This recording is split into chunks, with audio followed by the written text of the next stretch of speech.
salue au nom du Seigneur Jésus-Christ. Et j'aimerais que nous puissions directement passer à la lecture de la parole.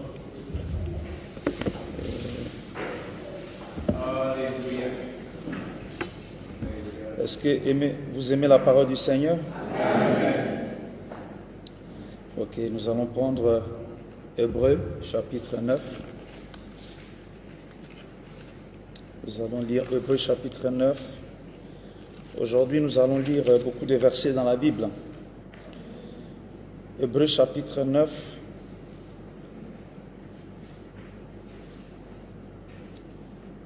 Nous allons lire à partir du verset 20 jusqu'au verset 22. Hébreux, chapitre 9, verset 20 au verset 22. Ceci est le sang de l'alliance que Dieu a ordonné pour vous.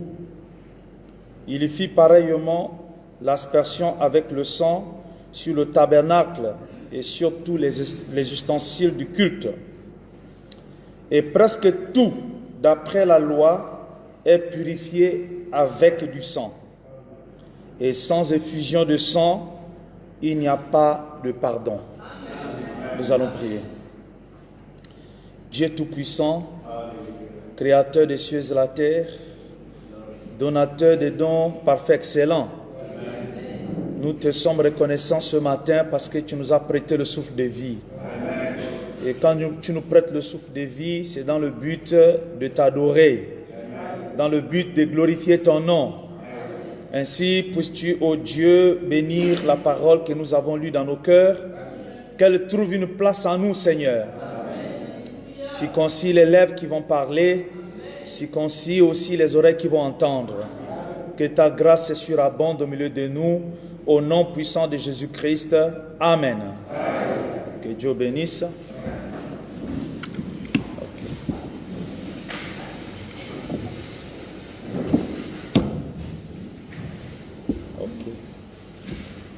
Merci.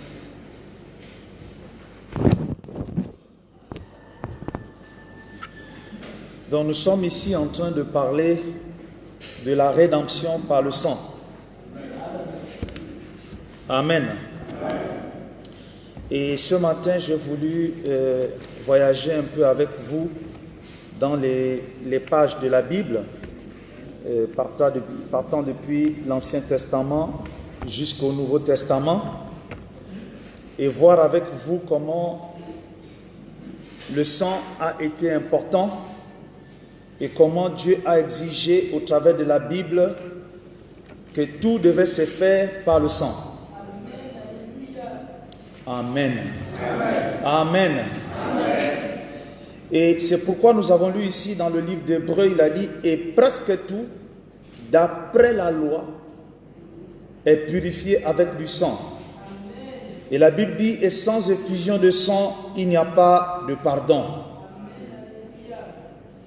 Et c'est pour cette raison que, quand nous prenons la Bible, il est question de la rédemption dans la Bible. La rédemption, c'est-à-dire le rachat. Le rachat de qui? Le rachat de l'homme. Le rachat d'Israël. Le rachat de l'humanité.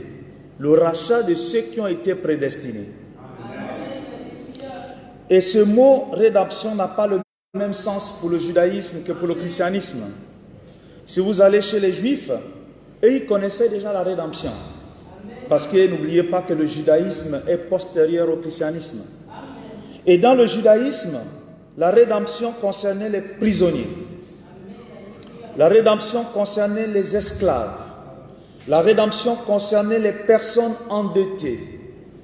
Et donc, quand une personne était esclave, elle avait droit d'être rachetée. Quand une personne était endettée et qu'elle ne pouvait pas rembourser ses dettes, un proche parent pouvait racheter cette personne. Parce que selon la loi, si tu devais de l'argent à quelqu'un et que tu n'étais pas capable de rembourser cet argent, toi-même tu partais en esclavage. Tu te vendais toi-même en lieu et place de ce que tu n'arrivais pas à restituer. Mais tu ne pouvais pas rester prisonnier indéfiniment. Tu ne pouvais pas être esclave indéfiniment parce que il y avait un temps d'esclavage et un temps de rachat. Et le peuple d'Israël lui-même, en tant que peuple, a été esclave en Égypte. Et comme ils ont été esclaves, il fallait qu'ils soient rachetés. Et leur rédemption passait par Dieu lui-même. C'est pourquoi Dieu a dit, je descendrai et par ma main puissante, je te ferai sortir du pays où tu seras esclave. Et nous savons que le peuple d'Israël n'est pas resté indéfiniment en Égypte. Ils étaient en Égypte pendant un temps. Mais quand le temps est arrivé pour la délivrance, Dieu lui-même est descendu. Est-ce que vous croyez que Dieu est descendu en Égypte? Si vous lisez la Bible, vous n'allez pas voir à quel moment Dieu est venu parler à Pharaon pour dire, je vais faire sortir mon peuple. Mais nous savons que lorsque Dieu est descendu, il y a une seule personne qui l'avait vu. Et celui qui avait vu Dieu, c'était Moïse. Et celui qui voulait voir Dieu à nouveau devait voir Moïse. Donc Dieu était descendu dans la personne de Moïse. Et lui, le Rédempteur, parce que le véritable Rédempteur c'est Dieu. Mais comme il ne peut pas nous racheter en tant que la colonne de feu, il doit être un parent rédempteur. Et Dieu était devenu le parent rédempteur d'Israël par Moïse. Parce qu'il fallait un proche parent pour faire cette rédemption. Est-ce que vous êtes ici? Ainsi Moïse descend en Égypte. Ce n'est plus Moïse qui descend, mais c'est Dieu qui descend. Quand tu regardais Moïse et que tu ne voyais pas Dieu, tu étais dans l'âge de la Odyssée. Mais quand tu pouvais voir que c'est Dieu au travers de Moïse, tu avais vu le Rédempteur. Amen. Quand vous lisez votre Bible, vous verrez que personne n'a jamais adoré Moïse. Aucun enfant d'Israël n'a adoré Moïse. Même si leur Dieu était représenté en Moïse. Mais ils n'ont jamais adoré Moïse. Peu importe toutes les déclarations que je vais donner sur William Branham, je ne vais jamais l'adorer. Amen. Il y a des raisons des raisons précises pour lesquelles je ne peux jamais adorer William Branham. La première raison, c'est que je ne suis pas un illettré. La deuxième raison, je ne suis pas un idiot. Oh, est-ce que vous êtes ici, frère? La troisième raison, c'est que je suis un élu. Et un élu ne rentre pas dans l'adoration des humains. Il n'adore que le Dieu Tout-Puissant. Tu peux donner toutes les déclarations que tu veux, mais Jésus reste notre Dieu. Là, nous avons la rédemption chez les Juifs. Mais dans le christianisme, nous avons une autre conception de la rédemption. En Israël, il s'agissait de racheter un humain. Amen. Par un autre humain. Donc tu es riche et tu vas payer le prix pour ramener ton frère dans la position d'un homme libre. Donc il ne s'agissait pas de quelque chose d'imaginaire, c'était réel. C'est-à-dire que ton frère est esclave et tu utilises ton argent et tu vas payer le prix pour qu'il ne soit plus esclave. Et toutes ces choses qui se passaient là-bas devait s'accomplir en Jésus. Est-ce qu'ils sont ici? C'est pourquoi la rédemption pour le christianisme, c'est Dieu se faisant homme en Jésus pour venir nous racheter. C'est toujours Dieu. Mais ce Dieu-là ne pouvait pas nous racheter pendant qu'il était la colonne de feu. Et c'est pourquoi, pour nous racheter, il devait descendre. Et Frère Branham nous a expliqué comment il est descendu. Alléluia. Il dit, il est descendu, il est devenu la colonne de feu. Donc quand Dieu devient la colonne de feu, il est en train de descendre. Il dit qu'il était d'abord Elohim, un esprit invisible. Et il descend, colonne de feu. Et après, il est devenu Melchisedec. Donc quand on dit Abraham a rencontré Melchisedec, c'était Dieu qui était en train de descendre. Et la finalité, il est devenu Jésus. Et quand il était Jésus, un homme, il pouvait alors nous racheter. Les musulmans ne comprennent pas comment Dieu... Un jour, j'ai discuté avec un musulman qui m'a dit comment Dieu peut sacrifier son fils pour des esclaves. Il dit que nous sommes des esclaves. Est-ce que toi, tu peux donner ton fils unique et tu n'as qu'un seul et tu vas le tuer pour des esclaves? Parce que ils disent que nous sommes les enfants d'Abraham et Abraham était serviteur, c'est-à-dire esclave de Dieu. Et tous les humains sont des esclaves de Dieu. Et comment Dieu peut-il sacrifier son fils pour nous les esclaves? Et il envoie son fils, il le laisse mourir. Et lui-même, il reste au ciel et il dit c'est une bonne chose. Il dit, vous les chrétiens, vous ne trouvez pas que c'est un problème? Alléluia. Alléluia. Vous savez, quand vous avez ce genre de questions, la réponse vient d'elle-même. Le Seigneur a dit que ne vous inquiétez pas de ce que vous allez dire. Il dit, le Seigneur lui-même mettra la parole dans votre bouche. Alors j'ai dit à ces Libanais, j'ai dit, ton problème, c'est parce que tu penses que Dieu est resté au ciel et il a envoyé le Fils.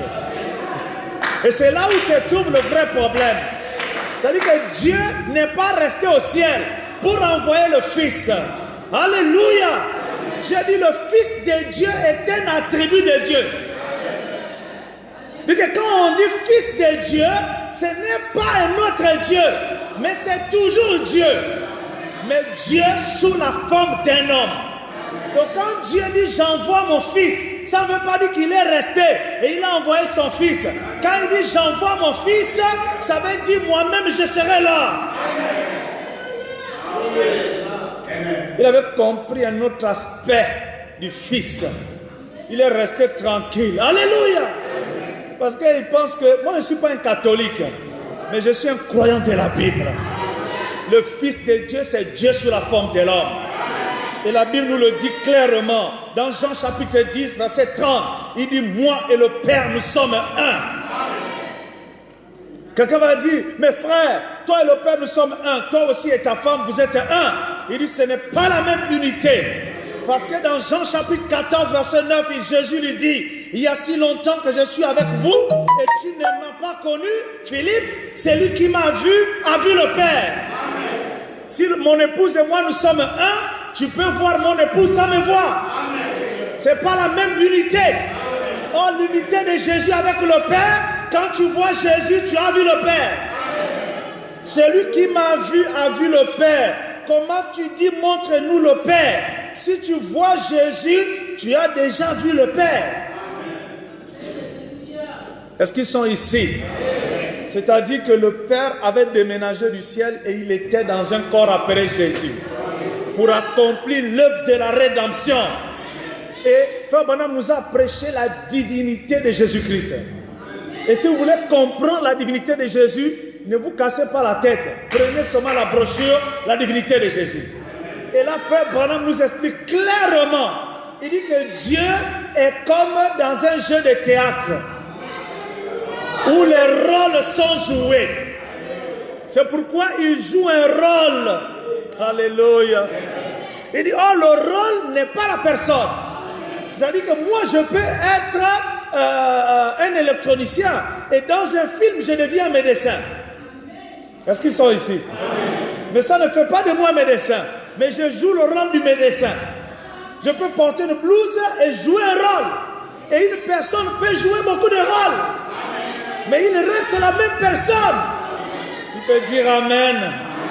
Un enfant peut jouer le policier, mais il n'est pas policier. C'est pourquoi Dieu jouait le bébé dans la crèche. Mais il n'est pas un bébé. Oh, qui peut dire Amen. Et quand Frère Branham dit le petit Jéhovah dans les mains de sa mère. Et c'est quand la Bible dit que les mages l'ont apporté des dons appropriés. Ils l'ont amené l'or pour dire que ce bébé-là, c'était la divinité. Ils l'ont amené l'encens pour dire qu'il devait mourir.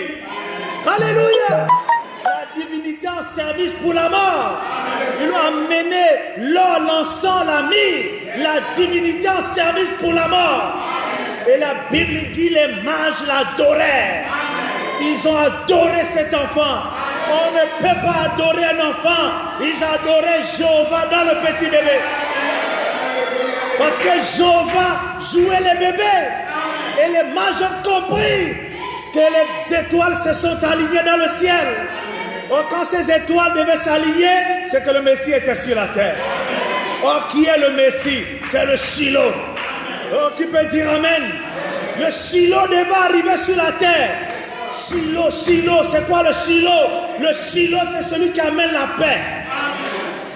Et quand ils ont vu les étoiles, il dit, je vois une étoile sortir. Qui peut dire Amen? Quand les mages ont regardé dans le ciel, ils ont vu l'étoile. En voyant l'étoile, il dit que Dieu est sur la terre. Même quand ils partent, ils suivent l'étoile. S'ils arrivaient là-bas, ils voyaient l'étoile. Ils voyaient frère Andro, ils allaient dire Dieu est là. Ce n'était pas le problème de ceux qui devaient retrouver. Le problème, c'est que l'étoile les a guidés. Mais ce n'était pas moi qui étais là. C'était le petit bébé. Alléluia! Peu importe ce qu'ils devaient voir, l'étoile était le guide. Et l'étoile les a amenés vers le bébé. Quand ils ont vu le bébé, ils n'ont pas réfléchi. Ils ont donné les dons appropriés. Ils ont reconnu le jour de leur visitation. Est-ce que tu es ici, mon frère? Amen. Et c'est pourquoi, mes amis, quand cette Bible nous avait annoncé depuis des années que le Shiloh devait arriver. Et la Bible dit, je crois que c'est Genèse chapitre 49, verset 10, il dit, le sceptre ne quittera pas Juda. Amen. La royauté ne va pas quitter Juda jusqu'à l'arrivée du Shiloh. Or, le mot Shiloh veut dire le pacifique, c'est-à-dire celui qui apporte la paix. C'est-à-dire celui qui vient introduire la paix sur la terre. C'est lui le Shiloh. Il dit, tant que le Shiloh n'est pas sur la terre, la royauté avec Juda. Est-ce que vous êtes là, frère? Et vous remarquerez que tout le temps, les rois d'Israël, les rois de Juda, Amen. Les rois venaient de cette tribu-là. Et toute la succession de rois, c'était les enfants de David. Est-ce que vous êtes là, frère? Et David lui-même était de la tribu de Juda. Remarquez que le peuple d'Israël se retrouve en captivité. Et quand ils sont en captivité, ils vont rester 70 ans. Et quand ils sont là-bas, pendant 70 ans, ils doivent retourner dans leur pays. Et quand ils retournent dans leur pays, ils ont un gouverneur. Amen. Le gouverneur là, c'est qui? C'est Zorobabel. Ils n'ont pas choisi n'importe qui comme gouverneur. Le gouverneur, c'était Zorobabel. Pourquoi Zorobabel? Zorobabel était le petit-fils du roi Joachim. Donc même, est-ce que vous êtes là, frère? Il était gouverneur, mais il était toujours de la descendance de Juda. Petit-fils du roi Joachim. Et personne n'a été chef de Juda. Jusqu'à l'arrivée du Shiloh. Amen.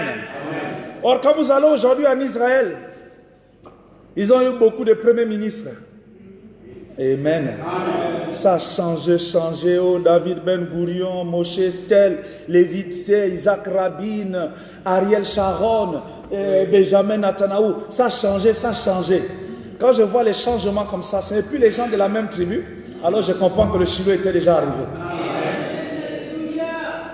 Parce que la royauté, la chefferie en Israël devait rester, il y avait une période, ça devait rester en Juda jusqu'à l'arrivée du Shiloh.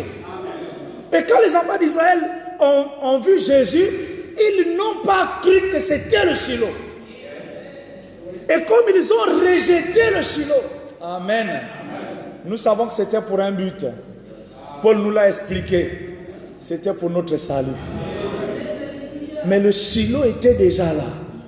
Le Messie était déjà là. Est-ce que vous êtes là, frère? Alléluia. Et n'oubliez pas que quand il est venu et qu'il est mort à la croix, sa mort à la croix n'était pas seulement... Donc il n'était même pas venu pour les nations. Vous savez que Jésus n'était pas venu pour toi et moi. Ça te dérange? Quand Jésus est venu naturellement sur la terre, il n'était pas venu pour toi et moi. Il faut bien lire la Bible, frère. quand il a envoyé ses disciples aller prêcher, il a dit, allez prêcher seulement aux enfants perdus de la maison d'Israël. Donc quand Pierre et le frère Judas Iscariote et tous les autres, quand ils sont allés prêcher, ils arrivaient dans une maison. Si tu disais non, je suis Gabonais, ils te laissaient. Ils ne pouvaient pas te prêcher l'évangile. Parce qu'on les a interdits de prêcher aux païens. Donc la prédication était réservée pour Israël. Mais ça, c'est quel Dieu qui fait la discrimination comme ça? Il dit que prêchez seulement aux Juifs. Et ils sont partis, ils ont prêché. Alléluia! Et ils ont manifesté la puissance. Mais malgré ça, les Juifs n'ont pas cru. Et ils l'ont rejeté. Ils l'ont crucifié. Alléluia. Ils l'ont amené jusqu'à verser le sang.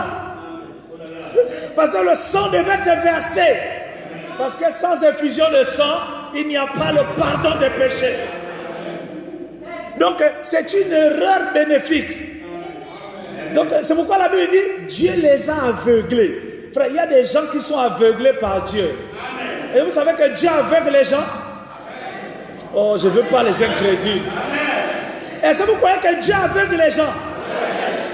Mais la Bible nous dit que Dieu a aveuglé les Syriens. Quand ils étaient devant le prophète. Le prophète était debout, mais leurs yeux ne voyaient pas le prophète.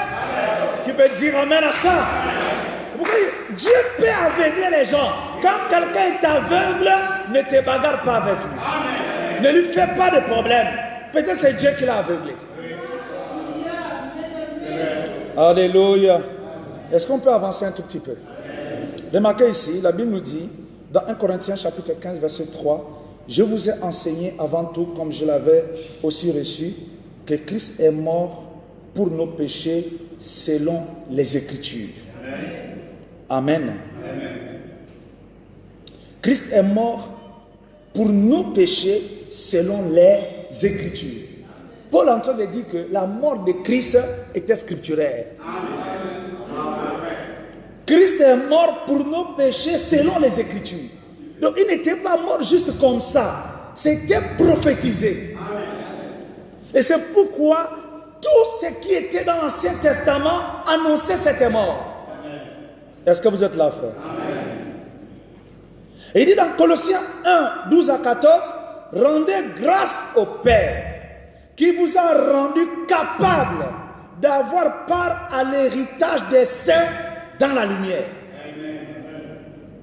Qui nous a délivrés de la puissance des ténèbres et nous a transportés dans le royaume du Fils de son amour, en qui nous avons la rédemption, la rémission des péchés. » Nous avons quoi? La rédemption et la rémission des péchés.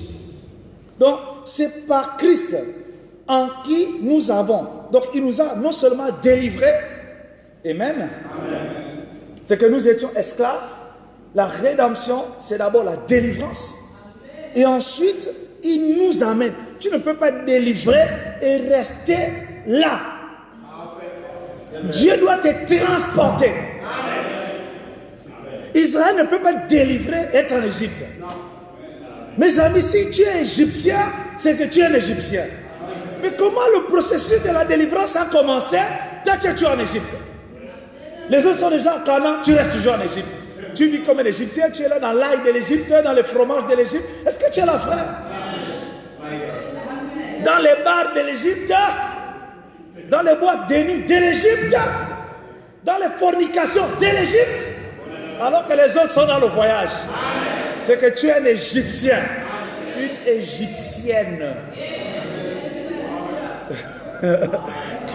Que Dieu vous bénisse.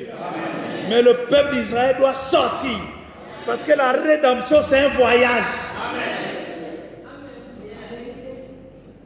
Et dans le désert, il y a des choses qu'on ne fait pas. Dans le désert, l'accoutrement est différent. On est en plein voyage. Alléluia. On ne change même pas les sandales n'importe comment. Parce que Dieu lui-même nous donne la grâce que nos sandales ne s'usent pas. Alléluia. Quand on arrive dans le désert, on prend les boucles d'oreilles et tout, on met ça. Parce que Dieu, ils sont allés adorer le veau. C'était une erreur, mais Dieu avait permis qu'ils se débarrassent de tout ce qu'ils avaient. Tout était parti dans le veau d'or. Et ils devaient continuer à avancer. Est-ce que vous êtes là, frère? Et là-bas dans le désert, il n'y a rien, il n'y a pas de pommade pour changer la peau. Le soleil brille là-bas. Tu n'as pas le temps d'aller acheter des choses pour changer de couleur. Tu gardes la même couleur dans le désert. Est-ce qu'ils sont ici? Quand tu vois quelqu'un changer de peau, c'est qu'il est encore en Égypte. Les gens ont envie de te dire, sors de l'Égypte. Tu as besoin de la rédemption. Oh, n'oubliez pas qu'avec Israël, c'est le peuple. Mais avec nous, c'est l'individu. Donc, un individu peut être en train de traverser le Jourdain, l'autre peut être dans le désert, un autre déjà à Canaan, parce que c'est un problème d'individu. Donc, on a encore des bien-aimés qui sont encore en Égypte. Mais la rédemption se poursuit pour eux. Et c'est la raison de ma présence ici pour prêcher. Pour te dire, tu l'as senti. Je suis là pour te dire, sors de l'Égypte. Sors de l'esclavage. Épargne l'argent, ne gaspille pas ça dans des fausses pommades. Tu te changes la peau. C'est une perte de temps et une perte d'argent.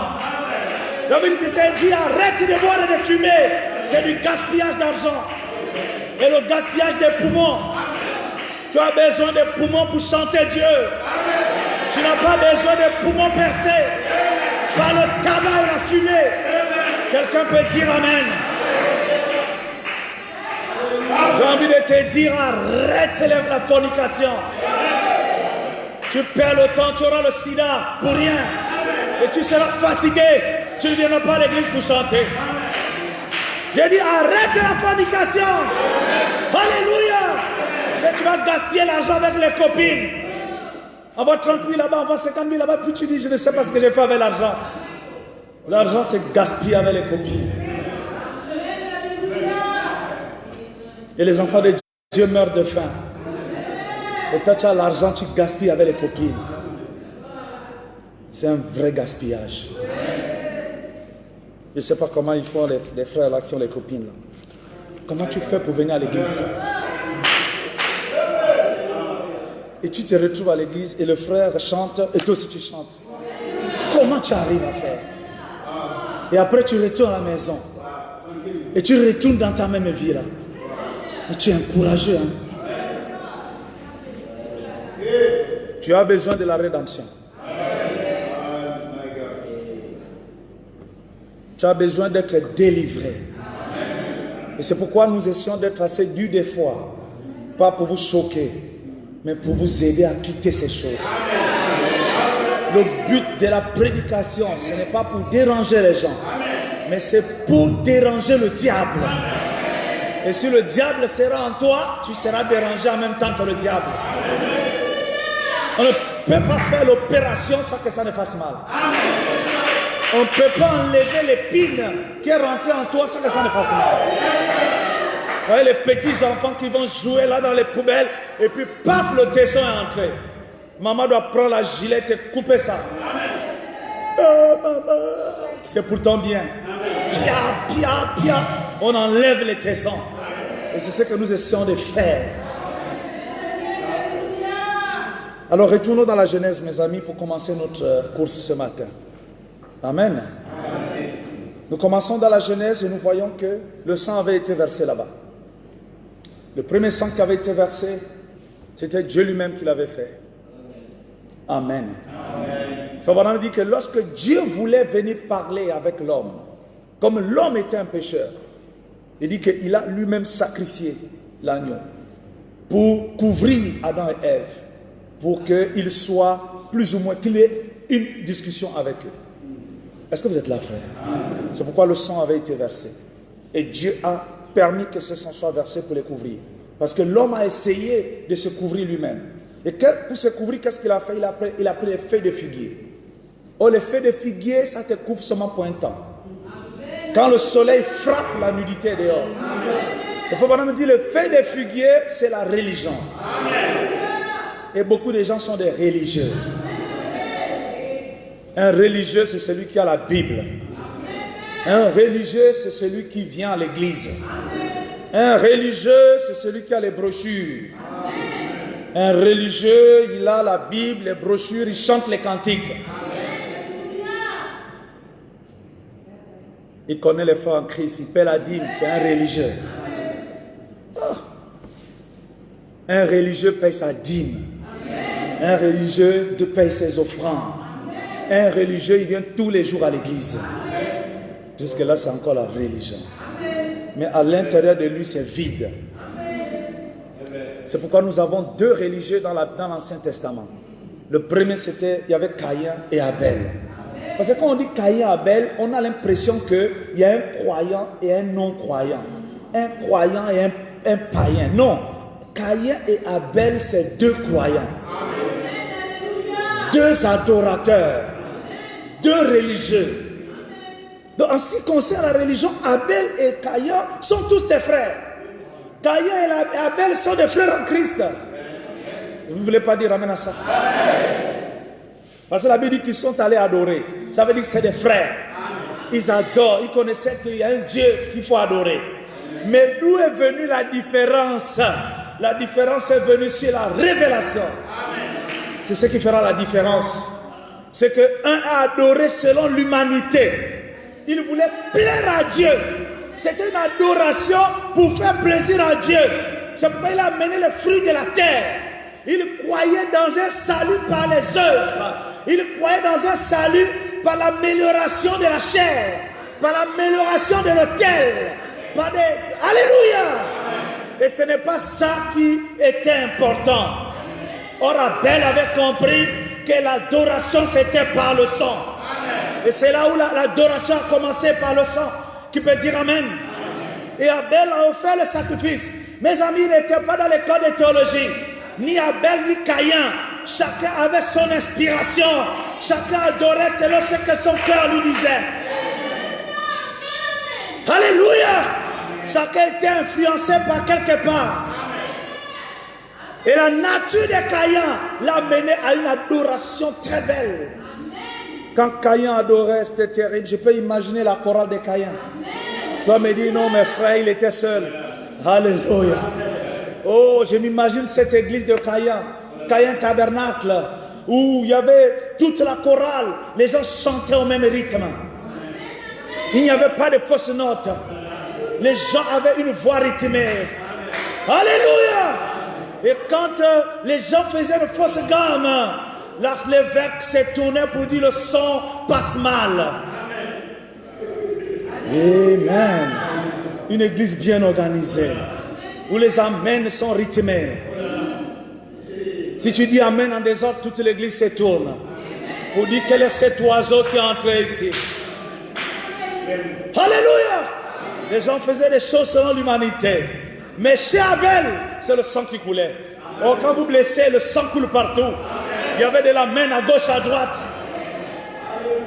Les amens étaient spontanés. Il n'y avait pas un amen pour tout le monde. Les gens ne disaient pas amen au même moment. Ce qui était l'amen pour l'autre, l'autre pouvait être silencieux. Et quand l'autre était silencieux, on disait amen. Alléluia. C'était selon ce que tu recevais. Ce qui s'accordait avec ton cœur. Et tu disais amen à cela. Une adoration qui vient du cœur. Et quand Dieu a regardé sur la terre, il voit deux adorations. Alléluia. Il regarde l'adoration de Caïn, il n'y a pas d'image au ciel. Il n'y a pas de représentation. Il regarde l'adoration d'Abel. Il dit, mais ce garçon, il est terrible. Comment il fait les mêmes choses sur la terre comme moi j'ai fait au ciel? Moi j'ai immolé l'agneau dès avant la fondation du monde. Et là voici qu'il immole l'agneau. Il dit, sa fumée doit monter vers moi. Et la fumée de l'adoration d'Abel montait au ciel. Mais Caïn, sa fumée tournait autour de lui. Est-ce qu'ils sont ici? Est-ce qu'ils sont avec moi? J'aimerais vous dire que Caïn et Abel sont encore sur la terre. J'aimerais te dire que Caïn et Abel sont des prédicateurs. Caïn et Abel sont des églises. Oh, dis amen. Dis gloire à Dieu. Dis alléluia. Et c'est quoi l'adoration de Caïn? C'est tout autour du prédicateur. Tout autour de la fumée, tout autour de lui. C'est l'adoration de Caïn. Mais l'adoration d'Abel, la fumée monte vers le ciel. Alléluia! Ce n'est pas le pasteur qui est le centre de l'adoration. L'adoration monte vers Dieu. Amen. Mais quand la fumée tourne autour de l'autel, ça veut dire que c'est Caïn. Amen. J'aimerais que la gloire vienne à Jésus-Christ. J'aimerais pas qu'on prenne la référence sur moi, mais sur la parole. J'aimerais pas avoir la prééminence sur les gens. J'aimerais que Jésus ait la prééminence sur les gens. Alléluia! Je ne veux pas de publicité sur moi. Je veux des publicités sur Jésus. Il y a des niveaux pour chacun. Mais quand quelqu'un était élevé là-bas dans la vision, ce n'était pas moi qui étais élevé. Quand nous étions au ciel, on ne m'a pas placé sur une chaise haute. Il y a une personne qui était sur la chaise haute. Et cette personne s'appelle William Branham. Oh, dis Amen. Mais il était... Donc nous les frères, on avait mis frère Branham en haut. Mais au-dessus de lui, il y avait quelqu'un d'autre. C'est ça la hiérarchie de la divinité. Donc le prophète au-dessus. On dit, mais vous êtes tous ici des Branham. Non, non, non, ce n'est pas les Branham. Ici, ce sont des Jésus, des chrétiens. Et voici l'homme qui était dans la chaise élevée. Donc plus élevé que tout le monde. Quand il était là-bas élevé, il a dit, où est Jésus? J'aimerais te poser la question. Frère Branham a cette vision en 1960. Mais quand il a cette vision, il a déjà eu la visitation de l'ange. Dis Amen. Quand Frère Branham a cette vision, il a déjà vu la colonne de feu. Parce que la colonne de feu a été photographiée en 50. Oh, dis Amen. Dis encore Amen. Frère Branham a vu la colonne de feu, il a vu tout ça. Mais quand il va au ciel, il dit, je veux voir Jésus. Quel Jésus il cherche? Si lui-même est Jésus, mais qui cherche là-bas au ciel? Alléluia! Ça me rappelle Moïse, qui avait vu la colonne de feu, qui avait vu la nuée, qui avait vu Dieu. Mais il a dit, Seigneur, je veux te voir. Et quand il dit, mais tu veux me voir? Il dit, si tu veux me voir, assieds-toi sur le rocher. Et il s'est assis sur le rocher. Si tu veux voir Dieu, assieds-toi sur le rocher. Le rocher des anges. Et quand Moïse s'est assis sur le rocher, Dieu est passé. Et quand Dieu est passé, il a mis sa main. Il a dit, tu ne dois pas voir mon visage, mais tu peux voir le dos. Et Moïse nous a décrit le dos. Il a dit, Dieu est un homme. Yes, sir. Il a la morphologie de l'homme. Il avait paru sous forme de la lumière. Nous sous forme de la nuée. Mais il était un homme. Oui, messieurs. Frère Branham, quand il dit je veux voir Dieu, ce n'est pas la colonne de feu qu'il cherche. Ce n'est pas la nuée qu'il cherche. J'aimerais te dire que la colonne de feu est un corps. J'aimerais te dire que la nuée est un corps. Dis Amen. Dis encore Amen. Et ce sont des corps de transition. La nuée est un corps de transition. La colonne de feu est un corps de transition. Le Frère Branham dit la demeure finale de Dieu, c'est Jésus-Christ. C'est ce que je crois. C'est ce que je soutiens. Donc laissez-moi être libre de le prêcher. On ne prêche que ce qu'on croit. Si toi tu ne verras plus Jésus, c'est ton affaire. Moi, je vis dans ce but. Frère Branham me dit, je vis dans ce but. De le voir lui. Mais frère, tu vas le voir comment? Mais c'est mon problème. Je vis dans ce but-là. Est-ce que nous pouvons continuer un peu? Il ne faut pas que la fumée tourne autour de toi. Oh, notre pasteur. Oh, notre pasteur. Oh, tout c'est le pasteur. Ça, c'est la fumée de Caïn. Autour de l'autel. Mais tu vois des gens, il y a lieu de parler de Jésus, ils parlent seulement du pasteur. C'est-à-dire que quand je vois déjà un frère, tout c'est, ça dit qu'on s'assoit. Oh, pasteur, pasteur, il dit non, tu as un problème. Ta fumée tourne autour de l'autel. Et vous allez comprendre que les fausses adorations, c'est facile à détecter. Les gens qui sont dans les fausses églises, les fausses églises du Messa, les fausses. Il n'y a pas de vrais billets sans les faux billets. Il n'y a pas de faux sans les vrais. Le faux est la copie du vrai.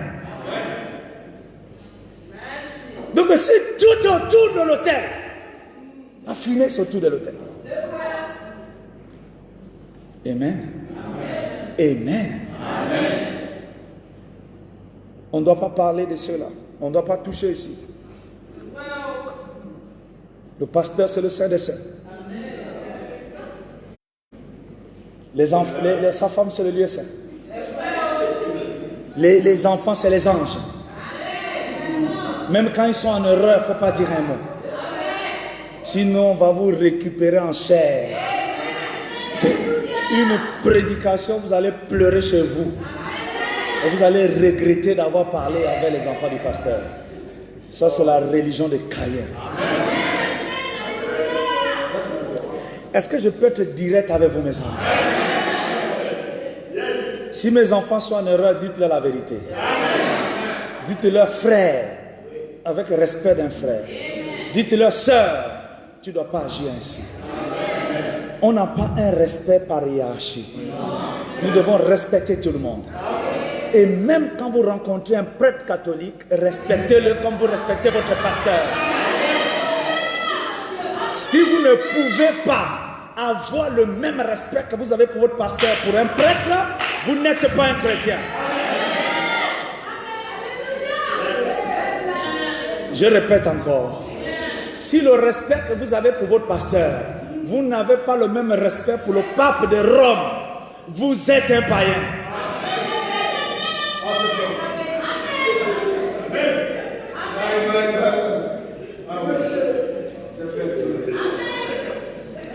Le respect n'a rien à voir avec la vérité. Tu peux respecter quelqu'un et lui dire la vérité. Je fais la différence entre le respect. On doit respecter tous serviteurs de Dieu. On doit respecter n'importe qui sert Dieu. Même si tu penses qu'il est en erreur, il faut le respecter. C'était ça l'attitude de David, qui avait un profond respect pour Saoul. Dieu avait rejeté Saoul, mais David avait le respect pour Saoul. Et il n'était même pas d'accord que l'épée touche Saoul. Et il appelait Saoul au roi de l'Éternel. Regardez le respect que Jacob avait pour son frère Ésaü. Ésaü qui est le type de l'église catholique. Et regardez comment il l'a respecté. On nous a mal éduqués dans le message. Au point où, quand tu vois un pasteur dénominationnel, pour toi c'est un païen. Des fois, ils ont une vie au-dessus de vos pasteurs. Oui, messieurs, la vérité reste la vérité. Il y a des pasteurs dénominationnels qui ne couchent pas avec les sœurs à l'église. Et il y a plusieurs de vos pasteurs qui le font. Alors, qui doit-on respecter? Celui qui respecte la parole ou celui qui a le titre de pasteur du message? Notre respect est d'abord envers Dieu. J'ai toujours cru que lorsqu'un pasteur touche les ustensiles du temple, c'est un niveau non réparable. On ne touche pas aux ustensiles du temple. Tu peux avoir tes hauts et tes bas, mais quand tu touches aux ustensiles du temple, la main va descendre, mener tekel ou facile. Tu joues avec ta vie, fais ce que tu veux, moque-toi de qui que tu veux, mais ne touche pas aux ustensiles du temple. Des choses consacrées à Dieu. Les enfants de Dieu sont consacrés à l'Éternel. On ne les touche pas, on doit les respecter. J'avais donné une déclaration ici qui a troublé les gens. Je leur ai dit que les frères qui vont coucher avec les sœurs, ce sont des séments de serpents. Amen. Et on m'a dit, frère, comment tu justifies ça? J'ai dit, la première fois que j'ai vu ça, c'était dans le jardin d'Éden. Et donc, si un frère fait ça, il est de quelle nature? Comment je vois un serpent, vous voulez que je l'appelle un agneau? On n'identifie pas la nature. Si c'est la nature du serpent, on dit serpent. Quand Jésus a vu, il a écouté, Pierre lui dit, tu ne peux pas mourir, Seigneur. Alléluia. Jésus a dit, arrière de moi, Satan. Montrez-moi les excuses de Jésus à Pierre. Montrez-moi les explications. Non, j'ai dit ça dans un certain sens. Il a dit, arrière de moi, Satan. Et comme Pierre était humble, il s'est humilié. Il a compris que lui n'était pas Satan. Mais c'est Satan qui avait parlé au travers de lui. Si je dis que ceux qui font ça sont la sémence du serpent, si tu l'as déjà fait, tu dois te repentir. Et il dit, le serpent, c'est cette mauvaise nature. Ça doit me quitter. Et je veux la nature de la divinité pour vivre au-dessus. Il n'y a pas de réussite sans pureté. Il n'y a pas de réussite sans sainteté. Si vous voulez avancer avec Dieu, premièrement la pureté. Vous devez être pur, vous devez être saint. Vous devez vous sanctifier. Et quand vous êtes pur et saint, Dieu va vous bénir. Car Dieu hait le péché. Il ne hait pas le pécheur, mais il hait le péché. Il déteste le péché. Il a horreur au péché. Yes, sir. Yes, sir.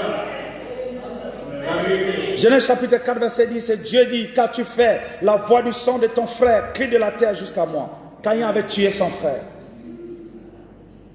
Au lieu de s'humilier, il dit, comment tu as fait? Il est allé verser le sang. Premier assassin sur la terre. Yes, sir. Et si je vois un frère tuer un autre frère, je dis que c'est la sémence du serpent. Pourquoi? Parce que le premier assassin qui tue les frères, c'est Caïn. Et la Bible nous montre que Dieu est venu vers lui pour l'amener à la repentance. Regardez son langage avec Dieu. Où est Abel? Où est ton frère? Il dit, suis-je le gardien de mon frère? Regardez comment quelqu'un s'adresse à Dieu. Vous avez des gens comme ça qui ont des réponses bizarres. Des réponses bizarres envers les frères. Des réponses bizarres envers les serviteurs de Dieu. Une réponse qui te met dans les vertiges. Quand tu écoutes ces genres de réponses, tu dis, je suis vraiment en face de la sémence du serpent. Parce que la sémence de Dieu sait répondre. Et quand on arrive à ça, donc le péché de Caïn s'est multiplié sur la face de la terre. Comme les gens de Caïn ont fait, ses enfants aussi ont fait. Donc ça s'est multiplié. Au point où Dieu n'a pas supporté ça, il a mené le déluge. Amen. Et quand il sort du déluge, voici ce que Dieu dit à Noé. Genèse 9, 3, 6. Tout ce qui se meut et qui a vie vous servira de nourriture. Je vous donne tout cela comme l'herbe verte. Seulement, vous ne mangerez point de chair avec son âme, avec son sang. Dis amen à ça. Amen. Je parle de la rédemption par le sang. Seulement, vous ne mangerez point de chair avec son sang, avec son âme, avec son sang. Sachez-le aussi, je redemanderai le sang de vos âmes. Je le redemanderai à tout animal. Et je redemanderai l'âme de l'homme à l'homme. L'homme qui est son frère. Si quelqu'un verse le sang de l'homme, par l'homme son sang sera versé. Car Dieu a fait l'homme à son image. Si tu verses le sang, ton sang sera versé. Et vous allez voir que les choses, le mal que tu fais aux autres, sur la terre, ce mal te revient. Pendant que tu es encore belle fille, fais le problème à ta belle-mère. Un jour, tu seras belle-mère. On va te rendre ça. Pendant que tu es encore enfant, fais le désordre à tes parents. On va te donner des enfants rebelles. Et tu comprendras c'est quoi la rébellion. Si quelqu'un verse Le sang de l'homme, par l'homme, son sang sera versé. Est-ce que vous êtes là, frère? Et quand William Branham est venu, il dit, l'animal n'a pas l'âme, que l'âme se trouve dans l'homme. Et la Bible ici, il y a un prédicateur qui s'est levé, qui a dit, Branham est un faux prophète. Parce que la Bible dit seulement, vous ne mangerez point de chair avec son âme, avec son sang. Et donc, comment Branham peut dire que l'âme, que l'animal n'a pas l'âme, alors que la Bible dit clairement que l'animal a l'âme? Yes, sir. J'aimerais vous dire que nous l'avons expliqué plus d'une fois ici. Le langage humain, vous prenez seulement le français, les mots ne sont pas suffisants. Donc il y a des mots qui se répètent pour dire la même chose. Donc, quand vous allez dire là la Bible, vous nous demandez un signe venant du ciel. Voyez, on parle des signes du ciel. On dit vous regardez les signes du ciel. On parle en français ciel, ciel. Quand vous arrivez en anglais, il y a deux mots. Le ciel et ciel en français, c'est deux mots en anglais. Le ciel des nuages, c'est sky. Le ciel des anges, c'est heaven. Donc il y a deux mots pour ciel. Quand vous venez en français, c'est le même mot. Donc si un frère dit ici ciel, traduit en anglais, le frère doit chercher à savoir de quel ciel tu parles. Il faut être précis, parce qu'en anglais, il y a deux mots pour dire le ciel. Et puisque en français, on a les mêmes mots, le français n'est pas aussi riche que vous l'imaginez. Les mots sont limités. C'est pourquoi, par exemple, pour le mot comme rédemption, quand vous voyez rédemption, en anglais, vous allez voir que les mots diffèrent. Amen. Amen. On dit le rachat, la rédemption. Mais dans le vrai sens, vous voyez que c'est un problème. Au commencement était la parole. Vous écoutez la parole. En français, vous êtes même confus. Au commencement était la parole. Vous écoutez la parole. Mais si vous allez chez les Grecs, il va te dire, au commencement était le logos. Vous écoutez le rhéma. Deux mots différents. Mais nous, c'est parole, parole. C'est qui crée la confusion. Oh, souvenez-vous que la vie se trouve dans le sang. Est-ce que vous êtes là? La vie se trouve où? Donc, ce que la Bible dit, tu ne peux pas manger la chair avec sa vie, car la vie est dans le sang. Et William Branham vient nous dire que l'animal a l'instinct, mais l'animal n'a pas l'âme. L'âme est réservée à l'homme, car c'est l'âme qui identifie l'homme à Dieu. Car c'est votre partie âme qui fait de vous l'image de Dieu. Car l'image de Dieu n'est pas l'image de votre chair, mais l'image de Dieu, c'est votre âme. Est-ce qu'ils sont ici? Mais la Bible dit qu'on ne doit pas manger l'âme, on ne doit pas manger le sang. Nous allons y revenir tout à l'heure. Donc Dieu dit, on ne doit pas verser le sang. Si tu verses le sang d'un humain, on verse aussi ton sang. Et tu ne dois pas aussi manger l'animal avec le sang. Amen. Vous comprenez maintenant pourquoi les musulmans, ils égorgent d'abord? Ils égorgent quelque chose, le sang coule, après ils vont manger. C'est la loi de la Bible. Ils n'ont pas inventé ça. C'est interdit de manger dans la Bible, c'était interdit de manger l'animal avec son sang. Et c'était aussi interdit de répandre le sang. Parce que si tu répands le sang, ton sang aussi sera répandu. C'est pour cette raison que lorsque Joseph était tellement puissant dans ses songes, dans ses révélations, et que ses frères commençaient à le détester. Amen. Amen. La Bible nous a dit qu'il est parti donner la nourriture à ses frères. Quand il arrive, ils ont décidé de le tuer. Ils ont décidé de verser le sang.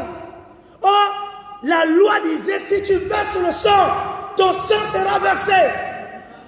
Heureusement que Ruben, le grand frère, il a utilisé le droit d'aînesse pour dire, en tant que droit d'aînesse, le sang de Joseph ne sera pas versé.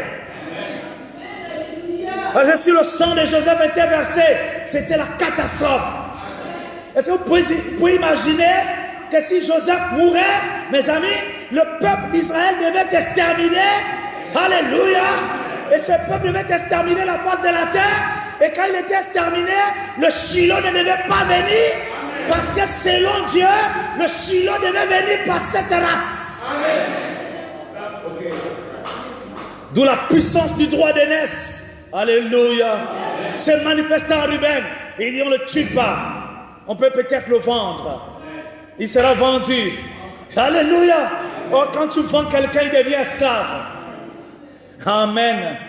Mais pendant qu'il est tenté de le vendre pour quelques pièces d'argent, yes sir.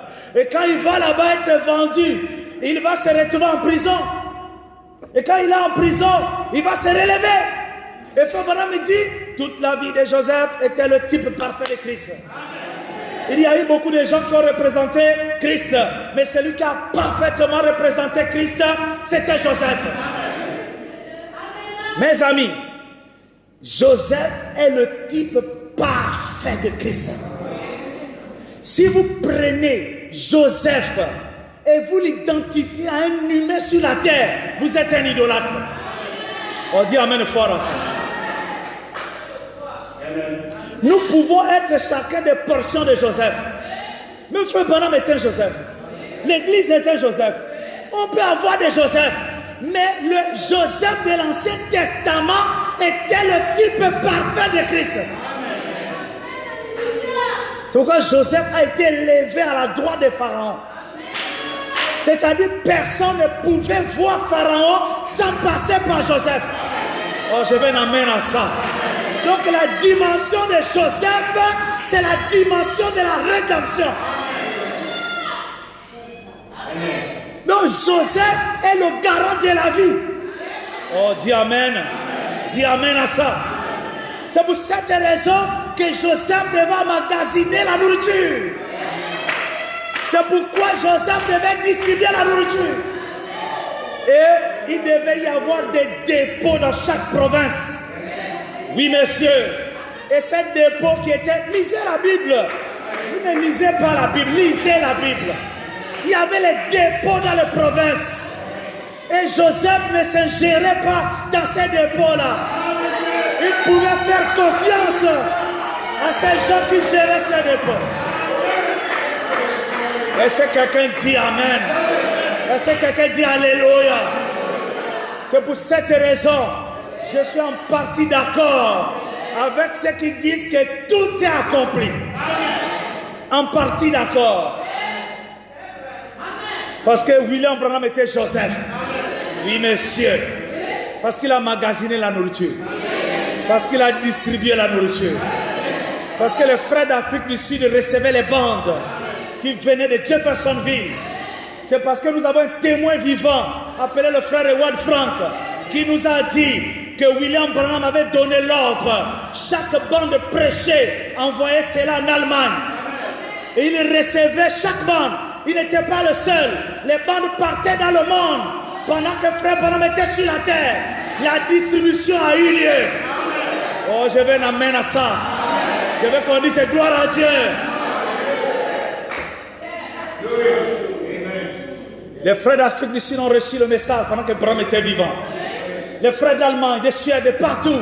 Les frères de Suisse, ils ont reçu le message pendant que Branham était sur la terre. Donc la distribution s'est faite pendant qu'il était là. Amen. Oui, monsieur. Permettez-moi de prêcher mes convictions. Je suis plus léger comme ça. Si je prêche autre chose, je serai lourd. Si je viens vous faire plaisir, je serai lourd. Donc laissez-moi prêcher là où je me sens bien. Est-ce qu'on peut avancer? On ne devait pas toucher Joseph, mes amis. Le sang ne devait pas couler. Et si vous avez Joseph autour de vous, ne le touchez pas. Ne critiquez pas Joseph. Si vous reconnaissez quelqu'un comme Joseph, ne le critiquez pas. Ne le vendez même pas. Ne faites pas de compromis contre Joseph. Quelqu'un dit Amen. Remarquez ici, mes amis. Un temps est arrivé où le sang devait continuer au travers de l'Exode. La Bible nous dit que quand Moïse devait quitter la montagne pour descendre maintenant en Égypte, la Bible nous dit que l'Éternel voulait faire mourir Moïse. Amen. Amen. Il y en a qui se réveillent et disent, oh, mais en fait, cette histoire-là, en fait, ça sort d'où? Lisez la Bible. Exode chapitre 4, versets 24 à 25. Pendant le voyage, en un lieu où Moïse passa la nuit, l'Éternel l'attaqua et voulut le faire mourir. Frère, l'Éternel vient attaquer son prophète pour le tuer. C'est grave. Oh. Amen. Pendant le voyage, en un lieu où Moïse passa la nuit, l'Éternel l'attaqua et voulut le faire mourir.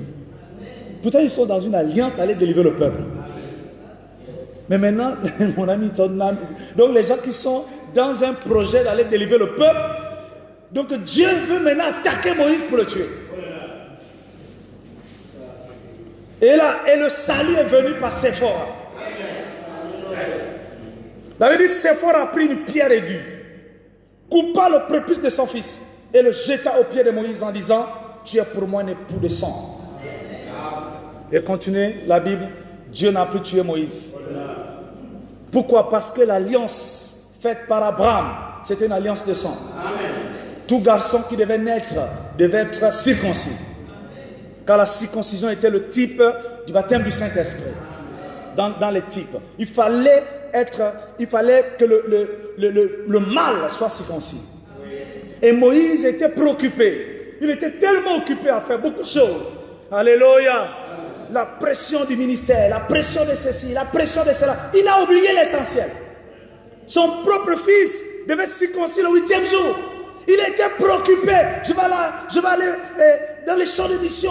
Je vais aller ceci. Mais la chose essentielle était oubliée. Et Dieu lui dit, je vais te faire mourir. Tu vas faire un travail, alors que le travail que tu vas faire, j'ai une alliance derrière. L'alliance du sang. Et Séphora, par inspiration, yes sir, a circoncis l'enfant. Et le sang a coulé. Et Moïse a été épargné. Il fallait que le sang coule pour que Moïse soit épargné. Tu peux dire amen. Et quand Moïse descend, mes amis, la première chose, il doit changer l'eau en sang. Pour montrer que la délivrance vient par le sang. Et quand il voit les enfants d'Israël, il leur dit, nous devons sortir après avoir défié les divinités de l'Égypte. Chaque divinité était défiée. Vous voyez, les 10 plaies sur le pays de l'Égypte étaient associées au Dieu d'Égypte. Chaque plaie était une défiance envers une divinité égyptienne. Et donc le Dieu de Moïse était plus fort que tous les dieux de l'Égypte. Donc ils avaient beaucoup de dieux. Mais les 10 là étaient les plus puissants, les plus vénérés. Et Moïse les a vaincus. Amen. Maintenant il dit, nous devons sortir. La rédemption commence. On quitte l'Égypte, on doit partir. Il dit, nous devons sortir. Et pour sortir, encore le sang. Il dit, prenez les agneaux. Il dit, égorgez ces agneaux. Prenez le sang, mettez sur les linteaux. Il dit, le sang vous servira de signe. Sur les maisons, vous serrez. Je verrai le sang et je passerai par-dessus. Israël était prédestiné. Ils étaient nés le peuple de Dieu. Israël n'est pas devenu le peuple de Dieu. Quand ils sont en Égypte, ils sont le peuple de Dieu. Yes, sir. Abraham était dans le peuple de Dieu. C'était le peuple de Dieu, mais ils étaient esclaves. Ce n'est pas la venue de Moïse qui a fait d'eux le peuple d'Israël. Ils ont toujours été le peuple d'Israël. Mais la venue de Moïse a révélé ce qu'ils étaient. Le Moïse est venu leur montrer ce qu'ils étaient. Ils étaient un peuple choisi. Ce n'est pas Moïse qui change leur état. Les Égyptiens restaient les Égyptiens. Il y avait les Corées, les Datans et autres. Ils étaient tous des Juifs. Et ils devaient sortir. Parce qu'ils étaient le peuple. Tu peux dire amen. Donc ce n'est pas le message qu'a fait de nous les enfants de Dieu. Le message de l'heure ne vient pas faire de nous des enfants de Dieu. Le message vient nous révéler ce que nous sommes. Pourquoi Frère Branham dit, et là où sera le corps mort, là s'assembleront les aigles.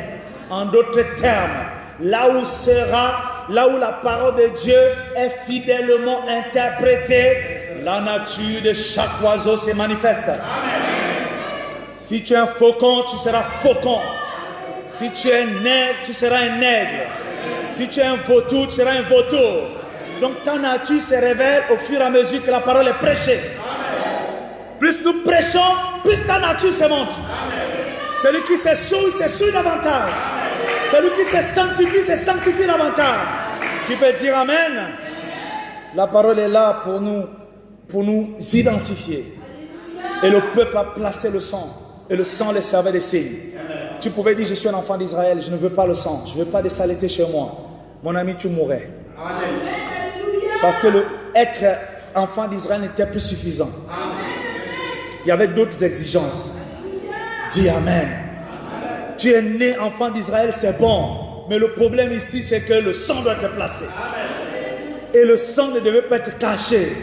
Tu dis non, moi je suis déjà bien en Égypte, on m'a donné quand même des postes ici. Si les gens là voient le sang, ils vont me traiter des Israélites, si c'est les esclaves. Je vais mettre le sang derrière la porte, à l'intérieur. On dit non, pas de sang à l'intérieur. Le sang doit être dehors. Tous les passants doivent voir le sang. Qui peut dire Amen? Quand un homme voit, il voit le sang. C'était quelque chose de visible. Tout passant devait le constater. Yes, sir. Ils ont mis le sang. Et c'était un sujet de raillerie, frère. Regarde, on dit, les Israélites là, ont trouvé une nouvelle peinture. Ils prennent maintenant le sang. C'est quoi ça? Mais imaginez-vous, frère, que dans votre quartier, vous voyez des gens qui prennent le sang et mettent sur les portes. C'est bizarre. Ça, c'est un fétiche. C'est quoi? Qu'est-ce qu'ils sont en train de faire? On dit le peuple là, ils sont bizarres en fait. Depuis qu'ils sont dans ce pays, on ne sait pas comment ils sont. Alléluia! Ils ont des gestes bizarres, ils ont des choses bizarres, ils ont des lois bizarres. Tu leur dis, prends le porc. Il dit, ne mange pas le porc. Ah, frère, le porc, une bonne viande, mange. Il dit, non, je ne mange pas ça. Tu dis, fais ceci, ils ne font pas. Ils ont leurs lois qui sont bizarres. Est-ce qu'il n'y a pas encore un peuple comme ça aujourd'hui? Avec des lois bizarres. Oh, brûle les cheveux. Non, attention, ne brûle pas. Il ne faut pas incendier les cheveux. Alléluia. Mais c'est quoi ces lois bizarres que vous avez là? Non, c'est des lois bizarres. D'autres encore sont dans une bizarrerie plus grave. Ils ont la boîte de télé là dehors. Non, là c'est trop. Là vous abusez. Vous êtes, c'est des lois bizarres. Amen. Je disais à un frère, on m'invite à la télé, il me dit, mon frère André, tu vas venir ici, réunion des jeunes. Ok. Que Dieu bénisse. Si on m'invite par exemple à la télé, on va accélérer parce que là j'étais parti pour 14h, on a une réunion tout à l'heure. Et si on m'invite par exemple à la télé pour me dire, oh frère, que penses-tu de la télé? Frère Andro, pasteur Andonicus, que pensez-vous de la télé? Vous savez mes bien-aimés, la télé aurait pu être une bonne chose. Ça dépend de l'usage. Si vous en faites un bon usage, si la télé est utilisée seulement pour l'œuvre de Dieu, ce sera une bonne chose. Que Dieu bénisse. Que Dieu vous bénisse.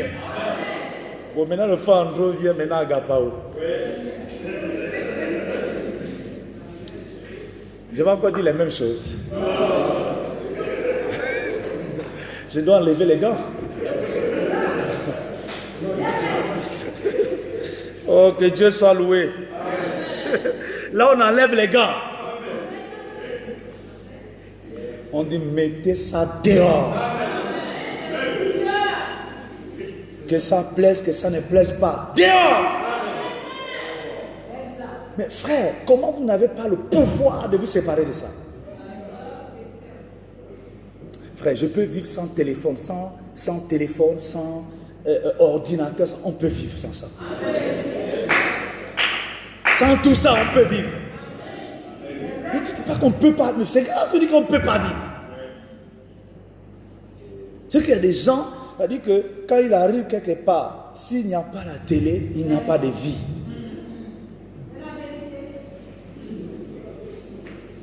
S'il n'y a pas la télé, c'est un problème. Ils sont beaucoup silencieux. Hein? 1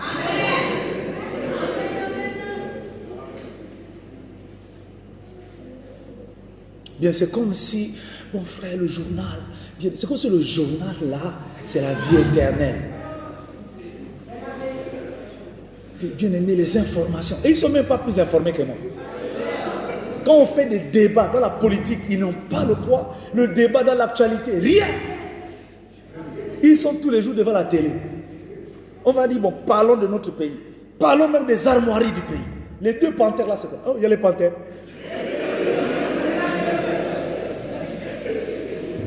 Parlons du bateau qui navigue là. C'est quoi? Frère, je ne connais pas ça. Mais tu es informé, tu es devant la télé, tu suis quoi tous les jours? Est-ce qu'ils sont ici? On dit, bon, maintenant, retournons dans les origines. Gabon, là, ça vient d'où? Est-ce que vous êtes là, frère? Vous êtes informé de quoi? De rien. Vous êtes informé des nouvelles modes. Vous êtes informé d'être toujours attaché à vos écrans. Et la télévision a quitté la grosse boîte. Elle s'est miniaturisée.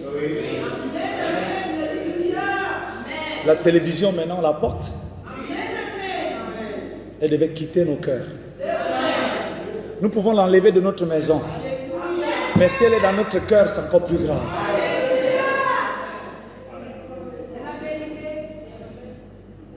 Parce que qu'est-ce que tu regardes tous les jours? Au point que tu deviens esclave. Vous voyez des gens, il est jeune, mais la vue ne marche pas. Quand tu regardes, ce n'est pas la maladie, c'est une télé portative. Du matin au soir. Des esclaves. Oh, que Dieu vous délivre. Je suivais un documentaire la dernière fois. On disait que les inventeurs de ces choses, leurs enfants n'ont pas ça. Et, frère, courir vers le dernier téléphone, frère, toi, t'es quel Samsung combien? Je ne connais même pas ça, frère. S quoi, SX, des choses compliquées comme ça, frère. Moi, je veux que ce qui peut bien fonctionner avec moi. Mais non, pour toi, c'est J quoi? Comment je vais aller dans des détails? Mais j'ai beaucoup de choses à faire. Vous voyez que les gens sont pointueux sur des choses inutiles. Toi, c'est J combien? J1. Oh, moi, je suis là à J8. Mon ami, moi, je vais chercher J11. Pour être au-dessus de l'autre. Ça, c'est des choses de la pauvreté, frère. Si tu veux montrer ta richesse par les téléphones, tu es pauvre.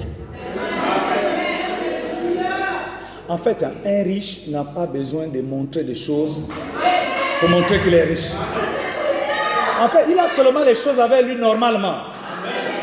C'est-à-dire, il va au marché, il n'a pas besoin de prendre la calculatrice. Il rentre en boulot, il regarde, il prend son chariot, il prend ce qui lui plaît. Il n'a même pas besoin de remplir la poche avec les billets et compter avant. Quand il arrive, il met sa carte. Débiter là-bas, il y en a suffisamment. Je peux même acheter votre magasin. Et puisqu'il a suffisamment, il va prendre ce qui est bon pour lui. Il ne peut pas, il va pas faire la concurrence avec toi. C'est quand toi tu vas le voir, tu vas dire, oh, si j'arrête, si je peux avoir ça. Et toi tu vas économiser beaucoup d'argent pour avoir ce qui est là, alors que lui c'est le superflu.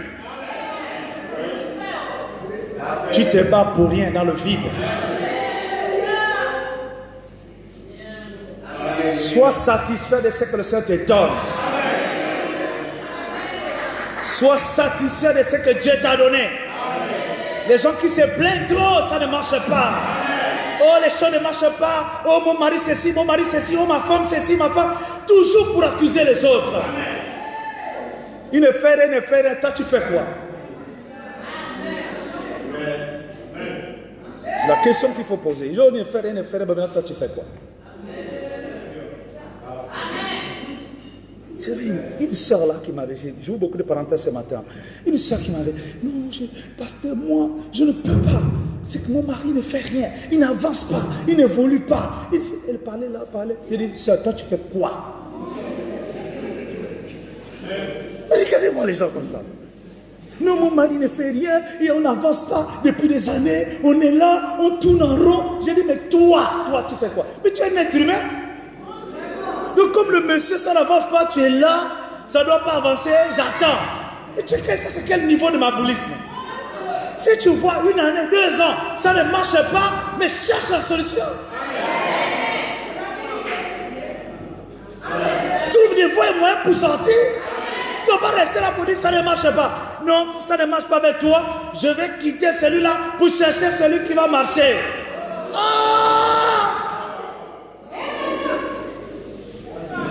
Quelle rétrogradation! Non, il faut être au-dessus de ça.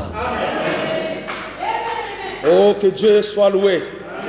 Remarquez mes amis, avançons parce qu'on a la réunion avec les gens, on a dit. Vous savez que dans l'Ancien Testament, on parle toujours du sang. Vous êtes là, frère. Quand le sacrificateur devait sacrifier le sang, il devait quitter le paradis extérieur, aller dans le lieu saint, le lieu très saint, une fois l'année. Et la Bible dit qu'il devait prendre son doigt, il devait mettre dans le sang. Et il devait faire l'aspersion 7 fois. Qui peut dire Amen? Et il mettait 7 rayures de sang. Et ces 7 rayures de sang, nous les avons expliquées tout le temps. Les 7 rayures de sang représentaient le message qui est prêché dans chaque âge. Et qui donne la rédemption à l'épouse. Amen. Et nous revenons ici dans Lévitique 7, verset 27. La Bible dit, celui qui mangera du sang d'une espèce quelconque, celui-là sera retranché de son peuple. Celui qui mangera du sang. Celui qui fera quoi? D'une espèce quelconque. Donc que ce soit le sang de l'oiseau, le sang de l'animal, le sang de qui que ce soit. Celui qui mangera du sang d'une espèce quelconque, celui-là sera retranché de son peuple. Donc manger le sang conduit à la mort. Qui peut dire Amen? Amen. Il était strictement interdit de manger l'animal avec son sang. Deutéronome 12, verset 23. Seulement, garde-toi de manger le sang, car le sang, c'est l'âme. Et tu ne mangeras pas l'âme avec la chair. Donc tu ne dois pas manger le sang. Le sang, c'est l'âme, c'est la vie. La vie de l'animal se trouve dans le sang. C'est pourquoi la biche, quand elle est blessée, elle court après des courants d'eau pour empêcher que l'hémorragie ne continue. Qui peut dire Amen? Amen.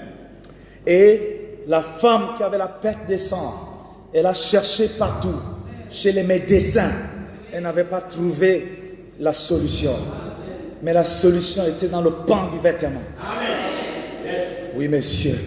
Si tu cherches que l'hémorragie s'arrête, cherche le pan de son vêtement. Tu dois chercher où se trouve le pan du vêtement. Parce que Jésus porte la robe et sa robe, tu peux la toucher. Et la Bible dit, quand Isaïe a vu la vision, il dit, j'ai vu la vision, l'Éternel était assis sur son trône et les pans de sa robe remplissaient le temple. Donc quand tu rentres au temple, tu dois voir les pans de sa robe. Ça remplit le temple et tu dois toucher le pan. Parce que c'est là où le sang doit s'arrêter, l'hémorragie s'arrête. Et quand la femme a touché le sang, a touché le pan de sa robe, Jésus a dit, quelqu'un m'a touché. Yes, sir. Quelqu'un m'a touché. Les gens ont regardé Pierre, qui avait déjà les prédispositions pastorales. Il dit, Seigneur, tout le monde ici te touche. Comment tu peux dire quelqu'un m'a touché? Yes, sir. Jésus dit, c'est pas se toucher la pierre. Tu n'as pas encore le Saint-Esprit. Tu ne comprends pas bien les Écritures. Ce n'est pas de se toucher que je parle, Pierre. Quelqu'un m'a touché. Une puissance est sortie de moi. Une vertu est sortie de moi. Alléluia. Quelqu'un a utilisé le don sans que je donne le droit. Il y a eu une gourmandise là. Je me prends avec le don et quelqu'un a utilisé le don sans mon consentement. Il s'est servi du don. C'est une foi puissante. Venir prendre la puissance dans Jésus alors que Jésus lui-même ne suit pas. Il ne te donne pas la puissance, tu viens l'arracher. Et il te dit, quelqu'un m'a touché, tu m'as arraché la puissance. Oh yes sir. Et la femme avait peur. Elle commençait à trembler. La Bible dit qu'elle tremblait. Elle est venue devant le Seigneur. Il dit, Seigneur, c'est moi. Il dit, ne crains pas. Ta foi t'a sauvé. Quelqu'un peut dire Amen. Tout ça pour arrêter l'hémorragie. La Bible nous dit que si tu tues quelqu'un, tu verses le sang, on doit te tuer. C'est interdit de tuer son frère. Mais il pouvait arriver que quelqu'un le fasse involontairement. Vous allez dans les champs et vous êtes en train d'abattre des arbres et l'arbre tombe sur ton frère. Comme la loi était là, celui qui verse le sang doit être versé. Et tu es en train de rouler et tu vas cogner quelqu'un et le sang est versé. Tu n'as pas fait exprès. Mais la loi est toujours là. Celui qui verse le sang, son sang aussi doit être versé. Et quand Dieu qui est juste s'est rendu compte qu'il y a des gens où ils peuvent faire des choses involontaires. Ils n'ont pas fait exprès. Dieu dit, désormais, il faut construire des villes qu'on va appeler des villes de refuge. Comme ça, si quelqu'un a versé le sang de façon involontaire, il doit courir et chercher la ville de refuge la plus proche. Et quand il va rentrer dans la ville, il reste dans cette ville. Et le vengeur de sang n'a pas le droit de le toucher. Yes, sir. Et on a construit 6 villes. Combien de villes? Josué en a bâti 6. Or 6, c'est le chiffre de l'homme. Et ces villes servaient à celui qui avait commis un péché involontaire, qui avait fait un crime involontaire. Et il rentrait dans la ville et il devait rester dans cette ville jusqu'à la mort du sacrificateur. Quand le souverain sacrificateur mourait, il pouvait sortir. Tant qu'il était vivant, mon ami, il restait là. Qui peut dire Amen? Et vous savez que la sacrificature avait quand même un long temps, près de 20 ans. Parce que le sacrificateur, il rentrait à 30 ans et il devait démissionner à 50 ans. Amen.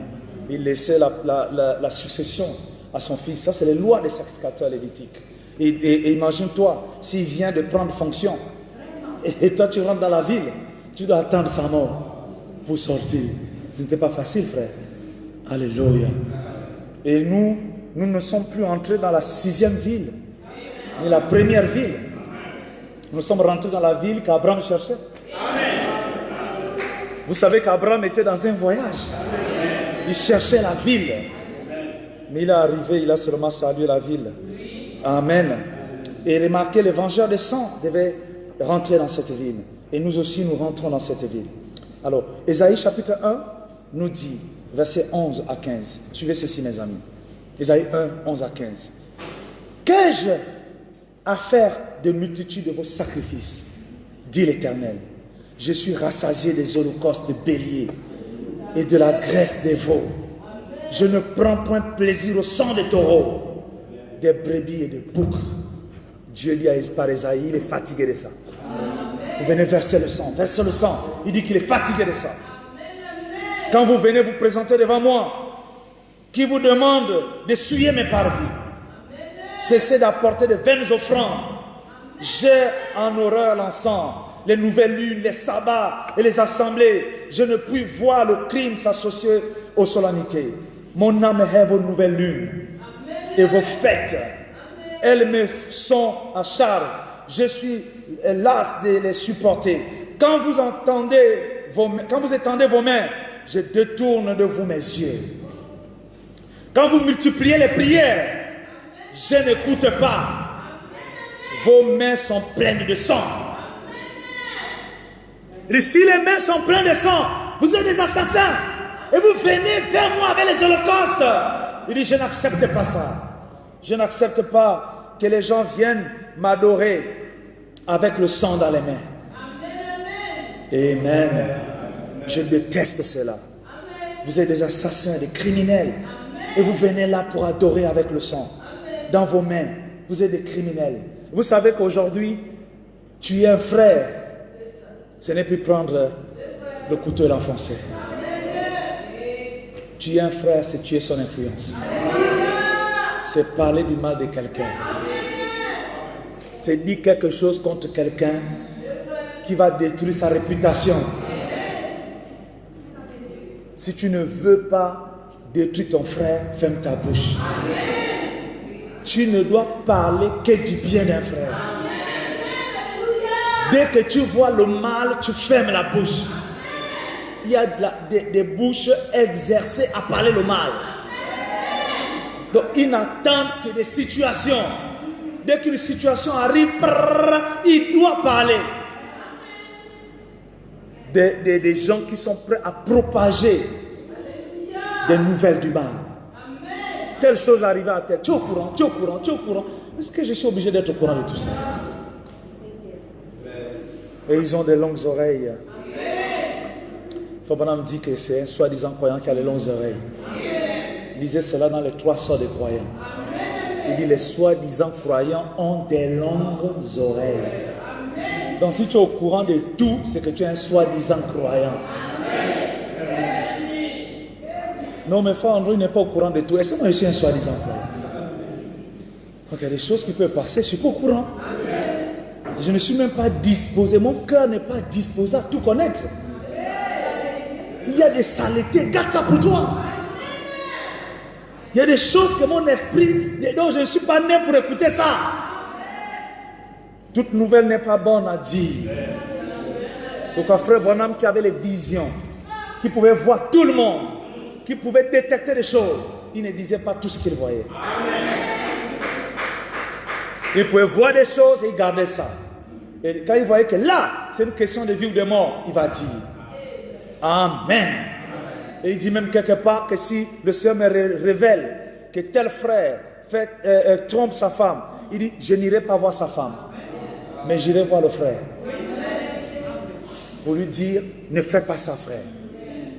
Parce qu'il dit si je veux voir la femme, mon ami, ça peut créer le divorce. Va voir le frère. Même si ce n'est pas la vision, même si tu as vu avec les yeux là, va voir celui qui fait la chose. Si tu vois un frère, une soeur sont mariés, tu vois le frère faire le désordre, ne va pas voir. Sœur, à moins que j'ai vu ton mari là. C'est pas ça le message. Va voir la personne qui fait la bêtise. Et dis-lui que ce que tu fais n'est pas bon. Arrête ça. Et si tu vas voir l'autre, tu ne sais pas ce que ça va créer. À cause de toi, il va dire, bon, puisque le frère est même au courant, c'est même mieux que j'ai divorcé bonne femme. Peut-être qu'il voulait même pardonner. Comme tu l'as amené cette nouvelle, il va chercher à divorcer. Et tu seras, bon, tu seras la raison, la cause d'un divorce. Or, si tu vas dire au frère, le frère peut aller se repentir et corriger la chose. Et ils vont arranger ça dans leur maison. Est-ce que vous savez beaucoup de choses qui s'arrangent dans les maisons? Gardez le silence. Jean chapitre 6. Nous sommes en train d'atterrir. Versets 49 à 53. Jean chapitre 6, 49 à 53. Vos pères ont mangé la manne dans le désert. Et ils sont morts. C'est ici le pain qui descend du ciel, afin que celui qui en mange ne meure point. Je suis le pain vivant qui est descendu du ciel. Si quelqu'un mange de ce pain, il vivra éternellement. Et le pain que je donnerai, c'est ma chair, que je donnerai pour la vie du monde. Là-dessus, les Juifs disputaient entre eux, disant, comment peut-il nous donner sa chair à manger? Mes amis, ça c'est une déclaration très grave. C'est pas grave maintenant parce que nous savons que c'est les évangiles. Mais quand Jésus a donné la déclaration, c'est grave. Premièrement, c'était interdit de manger la chair de l'animal avec le sang. Donc rien que l'animal, tu devais d'abord verser le sang avant de manger. À combien plus forte raison un humain? Amen. Pourquoi les Juifs sont dérangés, frère? Oh là là, permettez-moi, on va revenir sur cette citation tout à l'heure. Excusez-moi, sur cette écriture. Si on prend par exemple ici dans Actes, j'ai dit j'avais beaucoup d'écritures ici à lire. On ne va pas tout lire, c'est vrai. On va revenir sur ça tout à l'heure. Acte 15. Quand l'Église est née, Acte chapitre 15, il y avait les questions de la nourriture qui étaient posées. Est-ce que, parce que les Juifs ne devaient pas manger les viandes sacrifiées aux idoles, ne devaient pas manger la viande avec le sang. Et dans Acte chapitre 15, versets 19 à 20, la Bible dit, les apôtres se sont réunis Parce qu'il y avait débat. Est-ce qu'on doit continuer à respecter ces choses que les Juifs utilisaient ou on ne doit plus les respecter? Actes chapitre 15. La Bible dit verset 19. C'est pourquoi je suis d'avis qu'on ne crée pas de difficultés à ceux des païens qui se convertissent à Dieu. Mais qu'on leur écrive de s'abstenir des souillures des idoles, de la débauche, des animaux étouffés et du sang. Dis Amen. Dis Amen. Quand les apôtres se sont réunis, n'oubliez pas que quand l'église est née, la plupart des croyants sont d'abord des juifs. Et il y a quelques païens qui vont commencer à croire. Ils n'étaient pas nombreux. Quand je dis les juifs et les païens, ça dit le peuple juif et les païens ou les gentils, les non-juifs. Et comme le christianisme naît et que les premiers apôtres sont des juifs, et le christianisme est ouvert à d'autres peuples, les apôtres étant réunis, Paul présent, ils ont dit, on ne va pas mettre chez les gentils toutes ces lois-là. Qu'ils mangent seulement, qu'ils soient épargnés des idoles. Qui peut dire Amen? De l'impudicité, des animaux étouffés. Donc un animal qui est mort, il ne mange pas ça. Les premiers, les apôtres, ne mangeaient pas ça au début de l'église. Amen. Et ils ne doivent pas manger. Donc ils sont restés, on les a gardés, quelques traditions juives. Paul plus tard, dans 1 Corinthiens chapitre 10, est-ce que vous aimez la parole? Amen. En tant que messager, il vient établir les choses. Actes chapitre 10, verset 25. La Bible dit, mangez de tout ce qui se vend au marché. Ils sont là. Comme Louis II, c'est un mauvais traducteur, il a dit vendez tout ce qui se vend au marché. La version d'Arby, la version d'Osterval dit mangez tout ce qui se vend à la boucherie. Alléluia. Quand on parle des marchés, c'est lié les vêtements et autres. Ici, ce qui se vend au marché, dans les étals. Amen. Mangez tout ce qui se vend au marché, sans vous acquérir de rien, par motif de conscience. Car la terre et tout ce qu'elle renferme est au Seigneur. Si un non-croyant vous invite et que vous voulez aller manger de tout ce qu'on vous présente, sans vous enquérir de rien pour motif de conscience. Mais si quelqu'un vous dit, ceci a été offert en sacrifice, n'en mangez pas, à cause de celui qui a donné l'avertissement et à cause de la conscience. Je parle ici, non de votre conscience, mais de celle de l'autre. Pourquoi, en effet, ma liberté serait-elle jugée par une conscience étrangère? Si je mange avec action de grâce, pourquoi serais-je blâmé au sujet d'une chose dont je rends grâce? Soit donc que vous mangiez, soit que vous buviez, soit que vous fassiez quelque autre chose, faites tout pour la gloire de Dieu. Ne soyez un scandale, ni aux Grecs, ni aux Juifs, ni à l'Église de Dieu. Quelqu'un dit Amen. Quelqu'un dit Amen. Quelqu'un dit Amen.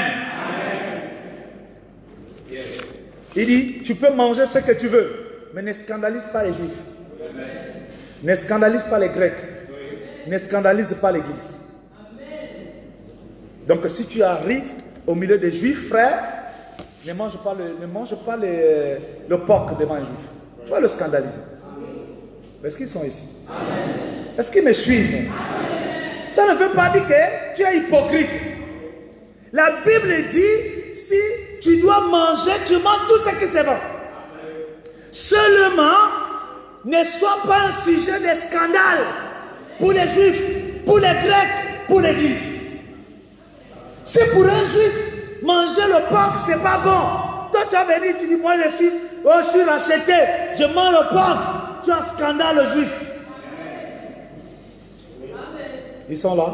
Amen. Si je dois, on me dit, frère, attention frère, cette nourriture a été sacrifiée aux idoles. Ne mange pas. Je dis, ah ok frère, je ne mange pas.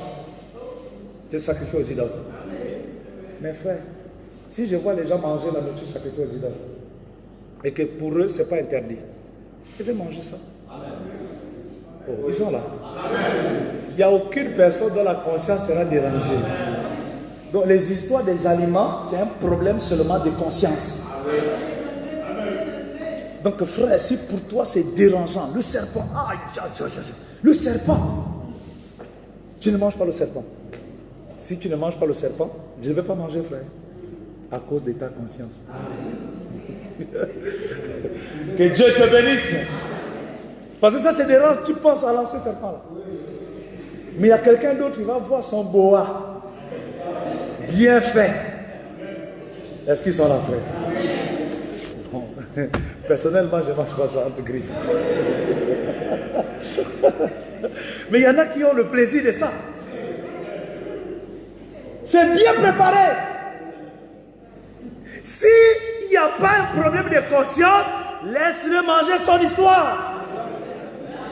Si tu es devant le frère Andrew, tu manges le serpent, je ne serai pas scandalisé. Tu ne peux pas me scandaliser pour un serpent que tu manges. Que Dieu vous bénisse. Ma conscience ne se scandalise pas pour des choses comme ça. Par contre, je serais scandalisé si tu viens en mini-jupe. Amen. Je serais scandalisé si tu es maquillé. Je serais scandalisé si tu t'habilles comme une Jézabel. Là, tu vas me scandaliser. Mais des choses comme manger des serpents et tout ça là, même si tu manges les 1000 pâtes, ça ne va pas me déranger. Si c'est ta nourriture, tu manges. Tu veux manger les rats, les crabes, tout ça là, les ignames, tout ce que tu veux, mange. Est-ce que vous êtes ici, frère? Regardez ici. Revenons à Jean 6. Je disais qu'on était en train de descendre, pour de vrai. Vos pères ont mangé la manne dans le désert. Est-ce qu'ils sont ici? Oh, on était déjà au verset 53. Jésus leur dit en vérité. Est-ce que je suis au bon endroit? Ouais. Verset 52. Là-dessus, les Juifs disputaient entre eux, disant, comment peut-il nous donner sa chair à manger? Mais c'est grave, frère. Jésus leur dit en vérité, je vous le dis, si vous ne mangez la chair du Fils de l'homme et si vous ne buvez son sang, vous n'avez point la vie en vous-même. Celui qui mange ma chair et qui boit mon sang a la vie éternelle. Et je le ressusciterai au dernier jour. Car ma chair est vraiment une nourriture. Et mon sang est vraiment un breuvage. Celui qui mange ma chair et qui boit mon sang demeure en moi. Et je demeure en lui.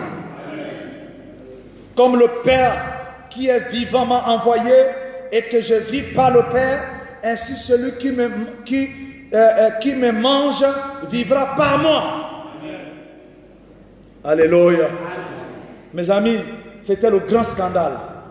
Frère Branham me dit, 70 disciples ont quitté l'église. C'était une déclaration qui, frère, Jésus faisait les miracles, faisait des choses. Mais cette déclaration, il a perdu 70 disciples. Il y a des déclarations qui peuvent nous faire perdre des disciples.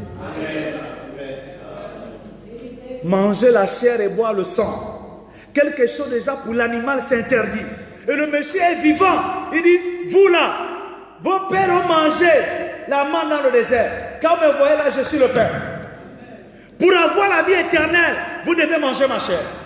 Et vous devez boire mon sang, car mon sang est le breuvage. Quel scandale! Yes, sir. Mais ça, c'est très compliqué, frère. Comment on va manger ton sang? On va boire ton sang. Comment on va manger ta chair? Alors que la loi est claire. On ne doit, c'est interdit de verser le sang. Et c'est interdit de manger l'animal avec le sang. On ne doit pas manger l'animal. Il faut d'abord que le sang soit versé pour que l'animal soit mangeable. l'animal n'est pas mangeable tant qu'il est avec le sang. Et ne l'étouffez pas. Faites-le d'abord couler le sang. Et après, vous pouvez le manger. Il devient mangeable quand le sang coule. Pierre voulait le manger avec le sang. Est-ce qu'ils sont là? Il dit, maître, on ne va pas autoriser que tu partes. Tu vas rester avec nous. On va te manger comme ça. Yes, sir. Tu vas régner sur nous sans que le sang ne soit versé. Oh, Jésus dit, la loi.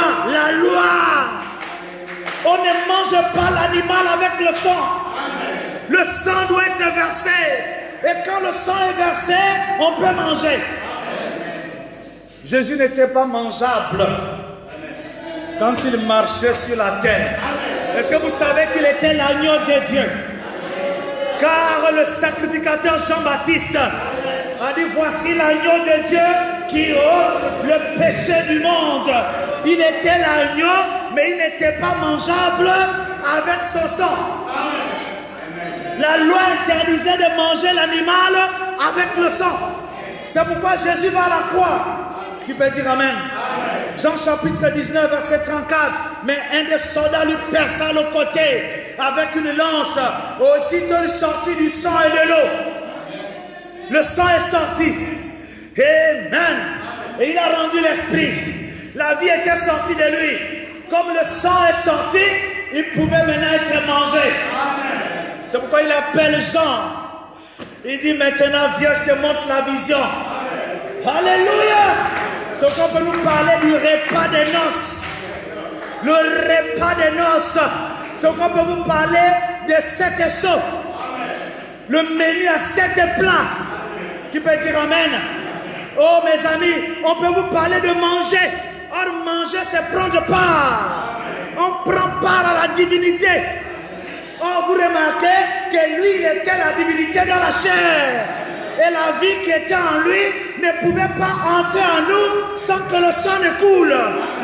Et le sang devait d'abord couler. Et quand le sang a coulé, nous pouvons avoir la vie. Il n'est pas étonnant qu'aujourd'hui un homme peut dire je vous offre la vie éternelle. Et pourquoi il dit je vous offre la vie éternelle? Parce que la vie éternelle est disponible. Tu peux en manger et recevoir la vie. Qui peut dire amen à ça? C'est pourquoi Dieu n'a pas eu honte de faire la promenade avec un homme dans la forêt. Parce que le sang avait été versé. Parce que l'agneau était maintenant accessible. C'est pourquoi un homme pouvait entrer. Bien sûr. Regardez, le sang, c'était ce qui permettait au sacrificateur d'entrer dans le Saint des Saints. Et Paul nous a dit, là-bas c'était l'image. Et aujourd'hui, nous avons le tabernacle ouvert. Quand Jésus mourait à la croix, la Bible dit le voile du temple s'est déchiré. Depuis le haut jusqu'en bas. Pas depuis le bas jusqu'en haut. Depuis le haut jusqu'en bas. Frère Branham me dit, parce que c'est Dieu qui a déchiré. Et comme Dieu a déchiré le voile, c'est pour dire que nous pouvons entrer. Alléluia. Quand Israël adorait, ils adoraient Dieu qui ne voyait pas. Dieu était derrière le voile. Et ils adoraient par la foi.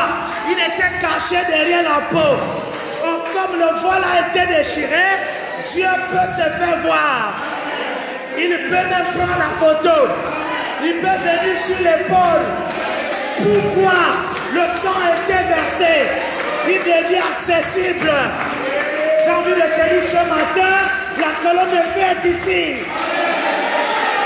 Frère Branham me dit, quand je partirai, je n'amènerai pas la colonne de feu. Pourquoi? Parce que la colonne de feu n'est pas sa propriété. C'est la divinité, c'est la propriété de l'épouse. Oh, quelqu'un dit amen? Je peux vous inviter ce matin au souper des noces. Mais vous devez avoir la robe blanche. Sinon vous serez jetés dehors. Là où il y a les grands chemins dedans. Où est l'épouse ce soir? Où est l'épouse ce matin? L'épouse est à Canaan. L'épouse est au souper des noces. L'épouse mange le blé du pays. L'épouse se réjouit de la nourriture du pays. Qui peut dire Amen? Qui peut dire Alléluia? Oui, messieurs, parce que le sang a été versé, nous pouvons manger l'agneau. Est-ce que tu peux manger l'agneau? Quand tu dis Amen, tu manges l'agneau. Jésus-Christ est Dieu, tu dis Amen. Il a envoyé au Milan Bonhomme, tu dis Amen. Le sept sceaux est révélé, tu dis Amen. Oh, tu es en train de manger l'agneau. Je comprends pourquoi ta vie change. Je comprends pourquoi tu es transformé. Parce que tu manges l'agneau. Le sang est sorti. On peut manger et avoir la vie éternelle. Shalom à vous. Que Dieu vous comble. Que Dieu vous bénisse. Que Dieu vous remplisse. Yes, sir.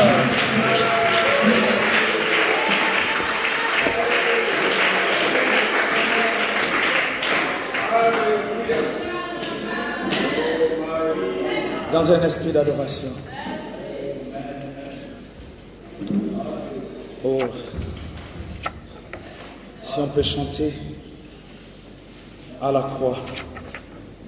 Est-ce que les frères Roussel ou frère Abel, si quelqu'un peut chanter qui est à la croix, au pied du maître, à genoux, j'ai fait mon choix. Son disciple, c'est le numéro 106, donnez le recueil au frère. Numéro 106, dans un esprit d'adoration.